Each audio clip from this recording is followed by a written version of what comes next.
एक नई वीडियो के साथ।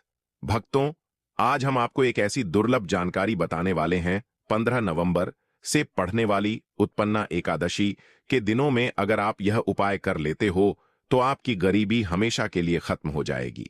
अब तो आज हम आपको प्रकृति द्वारा प्रदान किए गए कुछ ऐसे पौधे के बारे में बताने वाले हैं जिनको छूने मात्र से आपकी गरीबी हमेशा के लिए दूर हो जाएगी।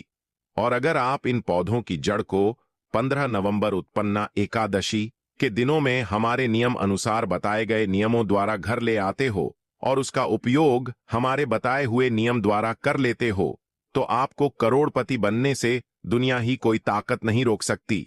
1 महीने के अंदर करोड़पति बन जाओगे। भक्तों, मैं माता रानी की सौगंध खाता हूं।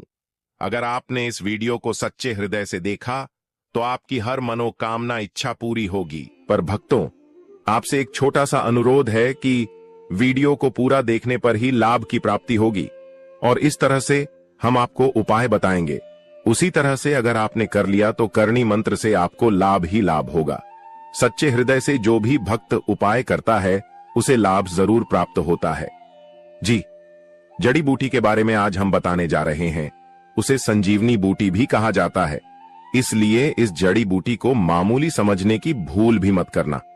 भक्तों सभी जानकारी हम आपको बारिश बारिश से बताएंगे, इसीलिए अभी इस वीडियो को लाइक कर दीजिए और कमेंट बॉक्स में लिख दीजिए जय मां लक्ष्मी, जय भगवान शिव, जिससे कि सभी देवी देवताओं की कृपा आप पर और आपके पूरे परिवार पर बनी रहे।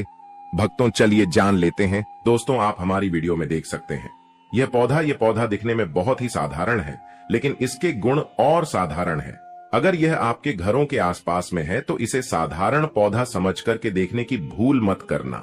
इसका जो आज हम चमत्कारी गुण बताएंगे, आयुर्वेदिक प्रयोग, किस प्रकार से इसका कौन से हिस्से का प्रयोग होता है, अगर यह सारी जानकारी आप देख लेंगे तो बिल्कुल ही कल से आप इस पौधे की पूजा करना शुरू कर देंगे। और आपको बता दूं, बिन पूजा पाठ के ही आपको सारा फल प्राप्त हो जाएगा। खाने का मतलब है इसके, जब आप चमत्कारी गुण समझेंगे तो बिल्कुल ही आपको भी गर्व हो जाएगा कि आप भारत भूमि में पैदा हुए हैं और इस प्रकार के पेड़ पौधे आज भी हमारे बीच में है जो कि हमें कई प्रकार के चमत्कारी लाभ प्रदान करते हैं। देखिए, आप हमारे वीडियो में देख सकते हैं इस पौधे को कई जगह लटजीरा के नाम से जानते हैं, कई जगह इस चिड़चिड़ा के नाम से भी जानते हैं, कई जगह के नाम से भी जानते हैं।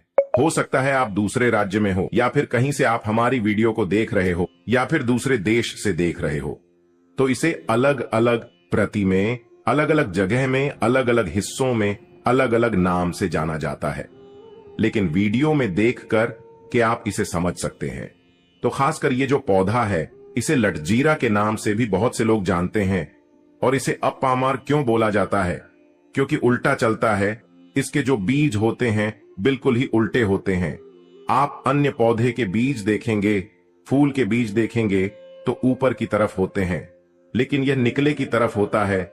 इनका जो बीज होता है यह निकले की तरफ होता है, ये उल्टा होता है, इसलिए इसे अपामार्ग बोला जाता है। ये अपामार्ग विद्या में बहुत इसका प्रयोग होता है।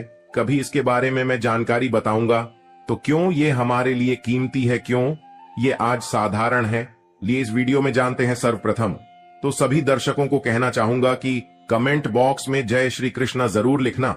अगर आप भारत भूमि से हैं तो जय हिंद बिल्कुल ही लिखना। इसका जो मैं आयुर्वेदिक प्रयोग बताऊंगा, शायद ये प्रयोग जानने के बाद कल से आप इनका प्रयोग करना शुरू कर देंगे। साथ ही साथ इसका मैं आप लोगों को वनस्पति प्रयोग के साथ साथ इसका जबरदस्त चमत्कारी एवं तांत्रिक प्रयोग भी बताऊंगा। तांत्रिक प्रयोग का मतलब है इसका आप जो जीवन में प्रयोग करके बहुत सारे अपने समस्याओं को दूर कर सकते हैं। तो सर्वप्रथम इसके बारे में मुझे ज्ञान कब प्राप्त हुआ, एक महात्मा के साथ जब हमारी भेंट हुई तो हमने उनसे बाद में पूछा कि महाराज, आप लोग काफी लंबे समय से सिद्धियां प्राप्त करते हैं, लंबे समय से आप साधना करते हैं, तो हमें यह बताइए, आप लोग 1 महीने तक बिना जल ग्रहण किए हुए किस प्रकार से साधना करते हैं? तो उसे संत महात्मा ने हमें स्वयं ही बताया कि जो चिड़चिड़ा नाम का पौधा होता है, जिससे आप लोग अपामार्ग के नाम से जानते हैं या फिर इसके कई प्रकार के नाम होते हैं, तो उसमें हमें बताएं कि हम उनके बीच का ध्यान से सुना, आज भी जंगल में महात्मा जितने भी लोग हैं, संत महात्मा जंगल में रहने वाले जो कि साधना करते हैं, वह लोग इसके बीच की थी। तो उसने हमें बताया कि उनके बीच हादी बनाया जाता है और उनके 2 चम्मच खिचड़ी खाना होता है। अगर आप उनके बीच का खिचड़ी बना करके 2 चम्मच खा लेते हैं तो आपको 1 महीने तक भूख और प्यास नहीं लगती है। तो संत ने हमें बताएं कि 1 महीने तक हमें भूख और प्यास नहीं लगती। फिर हम लंबे समय तक जब साधना करते हैं, हमारे धर्म शास्त्रों में यह भी कहा जाता है, आर के पौधे के जड़ में माँ गंगा का वास होता है। जी हाँ, बिल्कुल ही माँ गंगा का वास होता है। और यह भी माना जाता है कि प्राचीन ग्रंथों में भी लिखा है कि अमृत की कुछ बूंद इसकी जद में पड़ा था।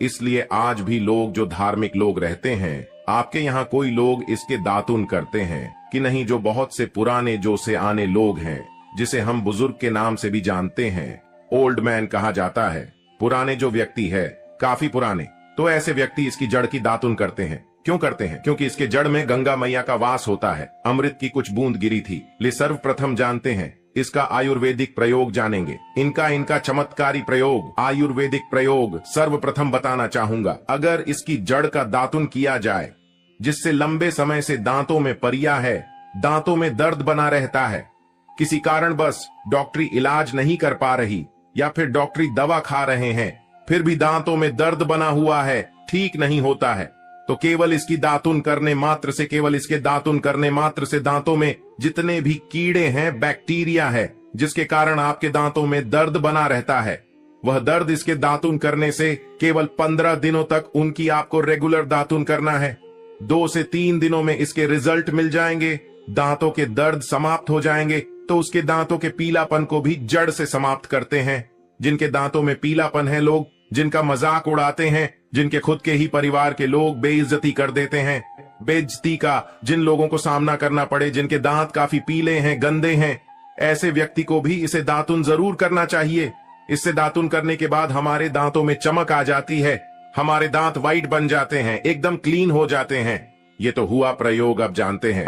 महायोग टीवी चैनल आपको कभी गलत जानकारी नहीं देगा। किस प्रकार से यह प्रयोग हमने कई लोगों को हम खुद कर चुके हैं, इसलिए हम प्रमाणित प्रयोग बता रहे हैं।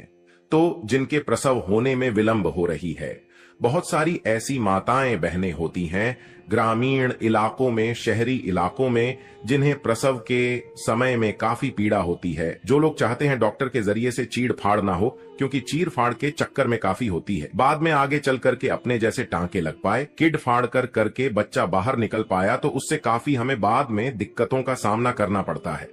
आप चाहते हैं कि आपका जो डिलीवरी सुविधा पूर्वक हो जाए, अर्थात आपके प्रसव हो जाए। किसी भी प्रकार की जो जड़ होती है, इससे आपको सर्वप्रथम 2-4 आपको चावल के दाने ले लेना है, और इसकी जड़ है, इसमें आपको डालना है थोड़ा सा।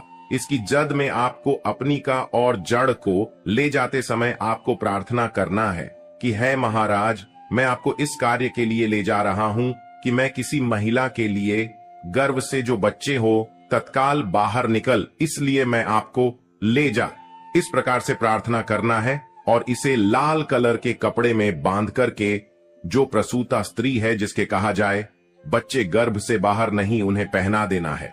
बिल्कुल ही उनके 10 से 15 मिनट के भीतर में जैसे ही इन्हें पहनाएंगे, इसे लाल कलर के कपड़े में बांध करके पहनना होता है, तत्काल गर्भनाल से बाहर आ जाएंगे, बच्चे बाहर आ जाते हैं। इसके बाद तत्काल इसकी जड़ को निकाल देना होता है, कमर में बंधी तत्काल निकाल देना है, अन्यथा ये क्या करता है, गर्भनाल को भी बाहर निकल सकता है। तो ये प्रसव में जो विलंब होती है, जिनके बच्चे गर्भ से बाहर नहीं आते हैं, इसमें संध्या नहीं। हमने बहुत से लोगों को ये प्रयोग कर कर देख चुके हैं।